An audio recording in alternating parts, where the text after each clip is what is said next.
I was a senior at Georgetown University, and it was my second semester, and I had no idea what I was going to do after graduating. You know, all of my friends were kind of heading off to do these consulting positions in New York City. I didn't even really know what consulting was, and I was always kind of too embarrassed to ask. And then another group of my friends were doing law school or business school, and I just wasn't particularly, I don't know, motivated or inspired by any of those options. And just a real chance encounter. I mean, it's funny what a big role chance can play. A chance encounter, a young woman was telling me that she's applying to this program called Teach for America.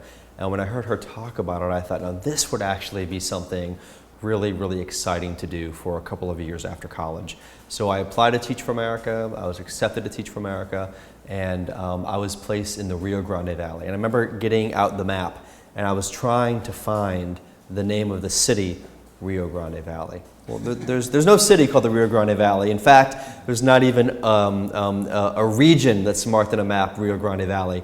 But I found McAllen, Texas, which is where the headquarters was for the Teach for America regional office, and that's where I was sent. So I graduated Georgetown one day, and then literally the very next day after my last class, I had to take an extra class after graduation to actually fully, truly graduate. So after that extra summer session class I took, I took my exam, I got on the airplane, I went down to McAllen, Texas, and that's really when my entire life trajectory changed, and I began teaching in this little community of Donna, Texas. And my good fortune is that I got to teach right across the hallway from Joanne Gonzalez, now it's Joanne Gama, and she was also a Teach for America Corps member. And just seeing the huge influence that she was making on her students really inspired me to want to up my game.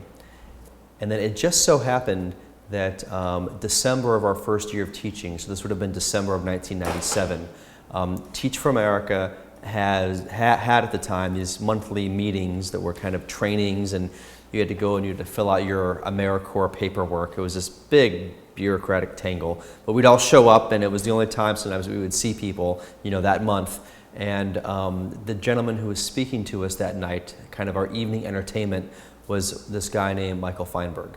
And Michael was talking about this little after-school program that he had just started called KIP.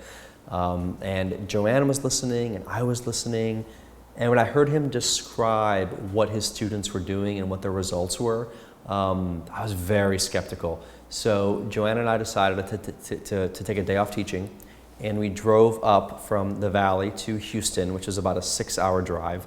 If you can believe it, you're driving 6 hours and you're still well within the state of Texas.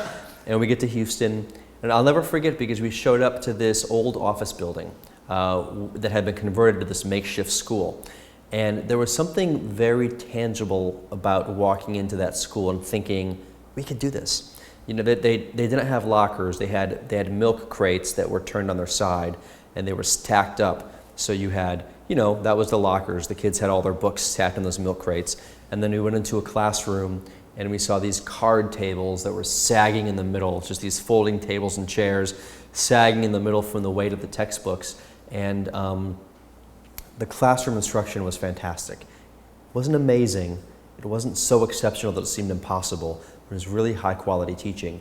So Joanne and I got in the car, and the entire drive back down to the Rio Grande Valley, seeing this dilapidated building, seeing the makeshift lockers, seeing kind of the sagging card tables, we thought to ourselves, we could do this. We actually could do something at least this cool in the Rio Grande Valley.